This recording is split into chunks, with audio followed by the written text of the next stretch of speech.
Hey guys, this is Nia. Welcome back to my channel. Today I will be painting autumn leaves. I was planning to do this as the mini series, but for some reason I wanted to do a larger version. So this has a slightly different format, but anyway, let's start off by drawing out all of the autumn foliage first. For the first one, I'm just going to paint a leaf that has uneven curved lines along the sides with variations in both size and length. Then for the second one, I'm going to be drawing out a fern. This is made out of thin branches sticking out from a main stem, which gets slightly longer as it gets to the bottom, and each branch holds small leaves on either sides. Because the leaves are so tiny though, I'm just going to paint them as single strokes later on with my smallest brush. But I do have a tutorial on painting ferns if you're interested, and I'll just link it at the end.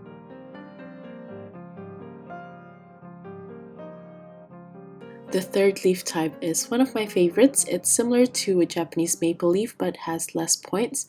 I like to draw out the larger leaf in the middle, then continuing down to the medium-sized leaf to the smallest at the bottom on either side.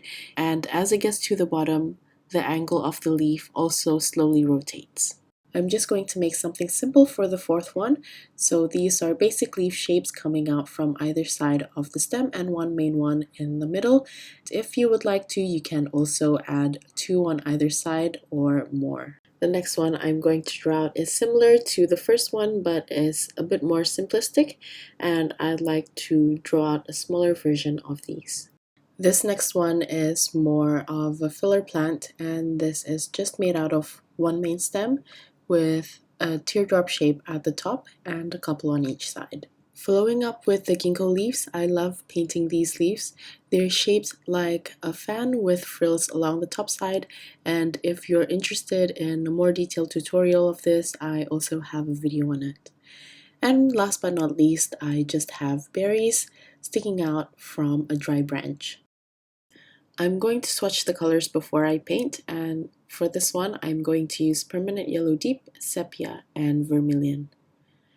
To paint the first one, I like to paint the top part of the leaf first, following with the midrib of the leaf, and I use that as indication to help paint the sides of the leaf with the uneven curves. I start off with the Permanent Yellow Deep, and I made sure that the surface of the paint is still quite wet so it doesn't dry off too quickly. While painting the inside of the leaf, I'm quite light-handed with my brush to help me leave out some random negative spaces so the shape doesn't look too bulky. And while the paint is still wet, I also added some vermilion in some areas of the leaf, and for the stem I used a thick consistency sepia to create a very thin line, and I connect it to the still wet surface of the leaf so there's a slight distribution of the color going upwards. I'm going to show you the same thing again now one more time close up.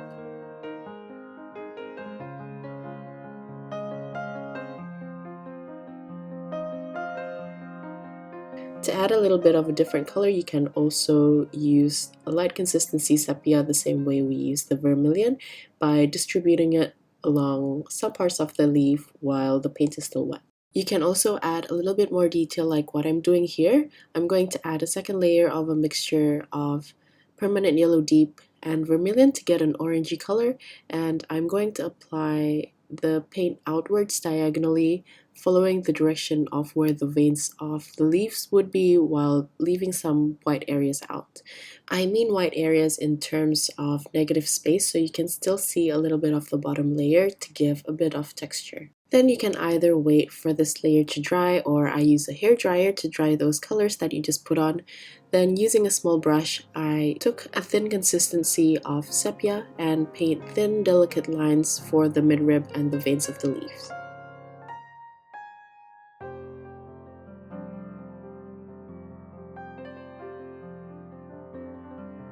For the second leaf color, I'm going to be using Orolin Yellow and Sepia, but you can also add a bit of a warmer brown or red tone if you want to warm up the color a little bit, because Orolin Yellow and Sepia is a bit cooler of a tone.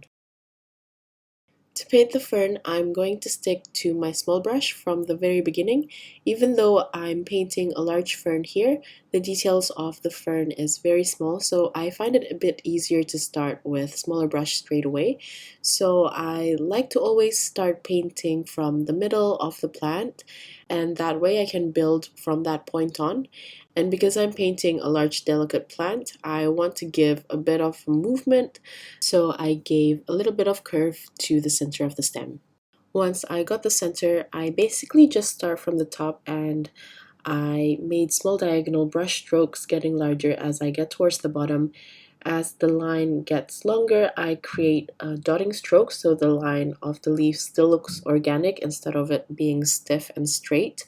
After I've painted the top portion of the fern, I start painting the sides of the fern with longer branches. I change from dotted brush strokes to arrows or plates towards the center of the fern. As it gets closer to the center, the strokes that I paint also gets a little bit longer. Then I just repeat this on either of the sides. As the branches gets longer than that though, if it's a bit hard to paint the arrows pointing at the same direction, you can also paint the branch first to give the indication of where the plate should be positioned. I'm then just going to continue painting the fern using the same method, and I'm just going to paint it larger and larger as we get to the bottom of the stem.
I personally felt like some of the branches that I painted were a little bit too short, so I elongated some of the branches by painting dots along the tips. But if yours already look fine, then of course you can skip this step. Moving along to the maple leaves now, the colors that I'm going to be using are Permanent Yellow Deep, Rose Madder, and Mineral Violet.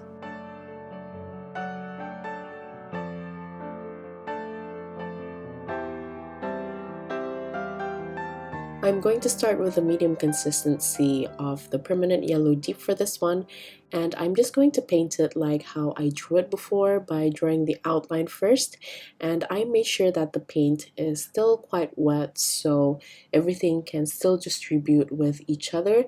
I want to create a tiny bit of a puddle so the paint doesn't dry out too quickly.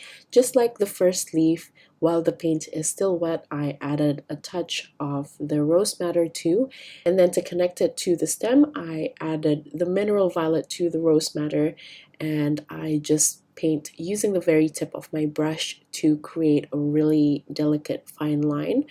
It's also nice to make sure that the leaf is still wet while you're painting the stem, and this will create a nice transition between the stem and the leaf.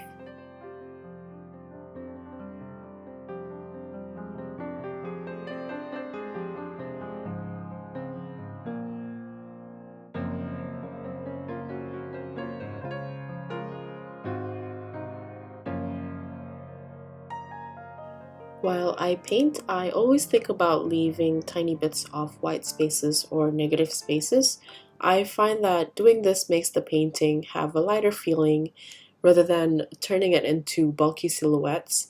And I find that these sort of textures are one of the things that makes watercolor special, which is why I try to include those textures whenever I paint.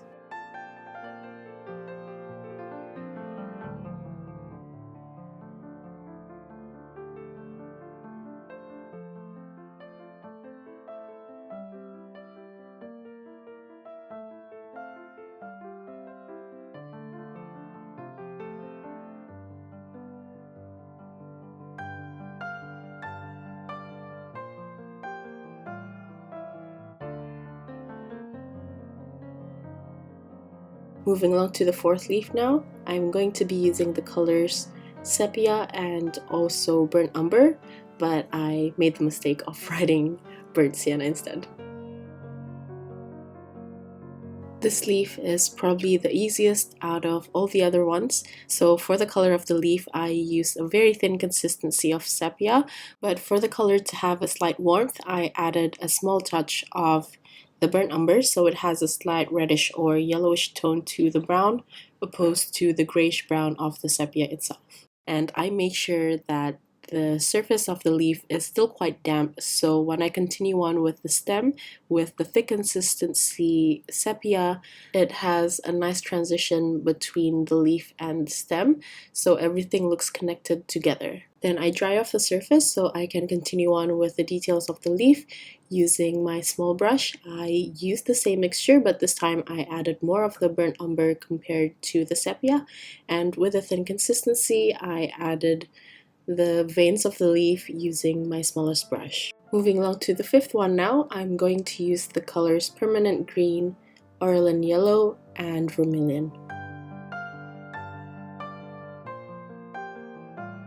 I'm going to approach this the same way as I painted the maple leaf, by outlining the painting first, just like as we drew them. And this time I started with just the permanent green, making sure that the surface of the paper is still wet. I added some of the vermilion into the green mixture. I didn't want too much green to peek through because I still wanted to stay in the theme of the dried autumn leaf, so I mixed in a little bit of the vermilion into the green while the paint is still wet. But if you want a little bit more of the green to peek through compared to what I painted, you can approach it like how we painted the previous leaves before, by just putting down the vermilion without mixing it together and just letting the paint settle by itself.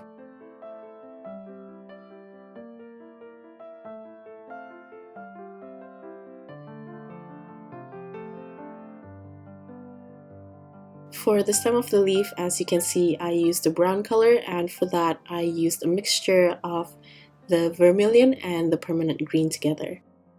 After I painted the base layer, I also dried it off with my hair dryer, and I continue on with the rest of the leaf details of the midrib and the veins using the brown color mix from the vermilion and permanent green. So we have the ginkgo leaves, and for this, the colors that I'm going to be using are permanent green, permanent yellow deep, and burnt sienna.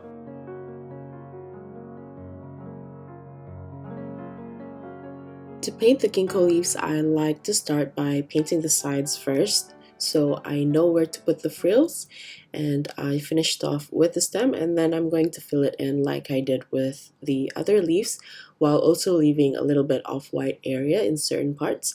I started off with just the permanent green, but I also added a touch of the permanent yellow deep to make the green a little bit warmer, and it has a little bit of that autumn vibe compared to just the color by itself, which is a little bit cold and fresh if you use it by itself. I also added a bit of the burnt sienna while the paint is still wet, so the leaf looks like it's partially drying. You can change up the ratio, and for this one I used more of the permanent yellow deep compared to the green, so it turns out to be a brownish yellow tone. And I'm also going to add some burnt sienna in some areas of the leaf, just like the first one, to give a little bit of that drying effect.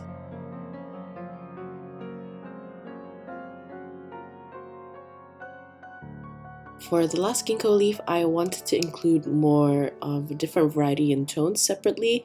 I also added a tear in between the frills of the leaf, and this time when I fill in the area, I alternate the colors.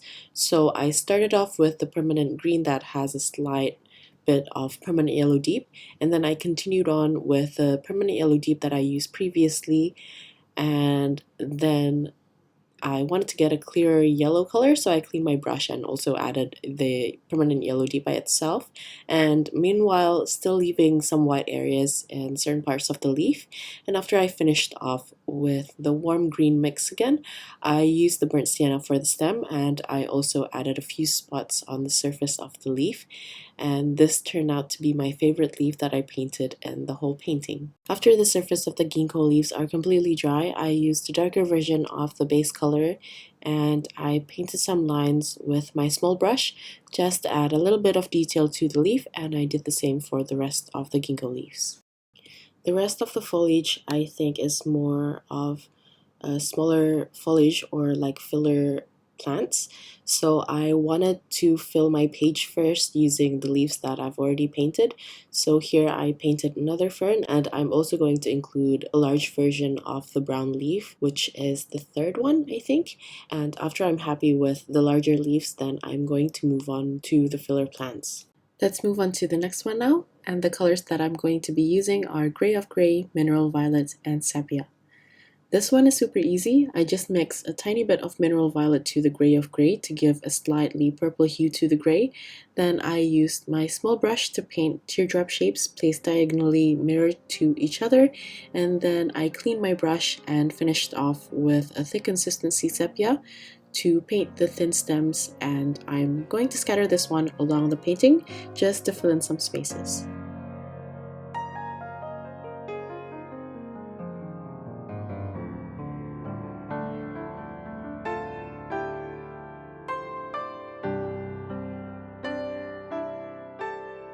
So last but not least, I'm going to be painting the berries, and for this the colors that I'm going to be using are Rose Madder and Sepia.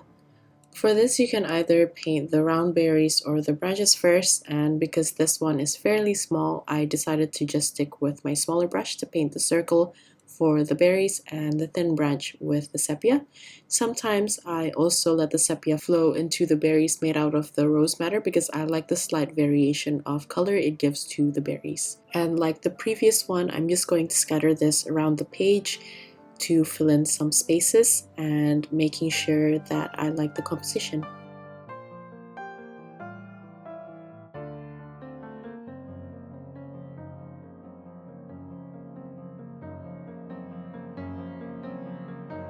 So I've placed all of the berries, and these are basically all the 8 autumn foliage. At this point you can go back to your painting like what I'm doing here and fix certain areas that I feel I want to fix or add to the painting to balance everything off. Like here I decided to add another one of the brown leaf just to break the color since I feel like there's a bit too much orange in that area. And I'm also not liking the fern as much as I would like to. I feel like in certain areas some spots are a bit too empty, and I decided to elongate some of the smaller leaves near the main stem. And that's pretty much it. I think I can call this done. If you're still here, thank you so much for watching till the end. I hope you guys enjoyed this one and learned something new, and I'll see you at the next one. Bye!